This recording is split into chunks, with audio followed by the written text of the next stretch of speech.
السلام علیکم ورحمۃ اللہ وبرکاتہ۔ نیت پر مدار ہے انسان کے اعمال کا۔ شیخ سعدی رحمۃ اللہ علیہ فرماتے ہیں کہ ایک بادشاہ اور ایک درویش کا انتقال ہوا۔ کسی نے خواب میں دیکھا کہ بادشاہ تو جنت میں ٹہل رہا ہے اور درویش دوزخ میں پڑا ہے۔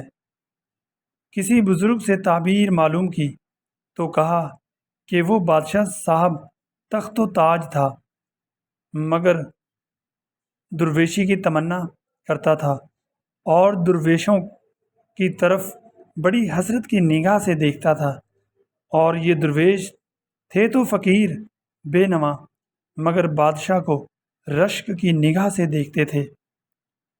اسی طرح اگر کوئی مسجد میں ہے اور اس کا دل لگا ہوا ہے کہ جلدی نماز ہو اور میں اپنے کام کو جاؤں، تو گویا وہ مسجد سے نکل چکا۔ اور اگر کوئی بازار میں ہے اور اس کا دل مسجد و نماز میں لگا ہوا ہے، تو گویا وہ نماز ہی میں ہے۔